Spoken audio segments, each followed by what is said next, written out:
pouvoir libérer, faire le ménage de son agenda.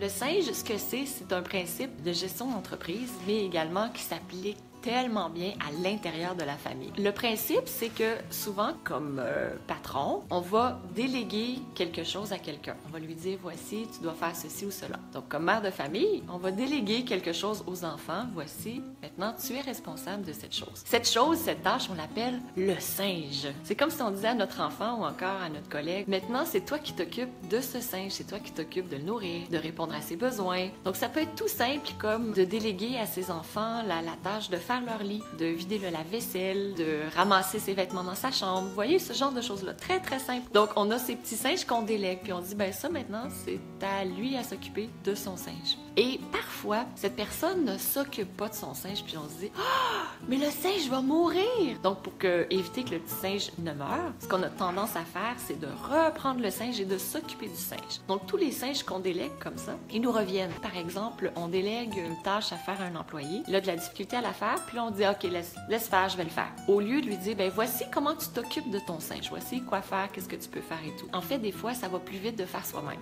Oui, mais non. Oui, sur le coup, ça va plus vite, puis c'est pour ça qu'on le reprend, parce qu'on se dit, non, mais c'est tellement long. Mais il faut se remettre dans un contexte, OK, à long terme, cette personne devient autonome, puis responsable de ces petites choses, mais après ça, c'est responsable de leur santé, responsable de leur vie, responsable de leur bonheur. Puis des fois, effectivement, le travail est mal fait. C'est là où le yoga entre en ligne de compte. On apprend à lâcher prise. Comment on peut faire en sorte aussi, nous, de lâcher prise sur nos critères, sur nos standards, puis de se dire, ben, il y a quelqu'un d'autre aussi de l'autre côté qui peut le faire d'une façon qui est différente, mais qui est bien quand même. Vous avez aimé cette vidéo? Je vous invite à cliquer sur j'aime et à la partager auprès de vos amis. Abonnez-vous aussi à la chaîne pour recevoir d'autres vidéos inspirantes de Diva Yoga.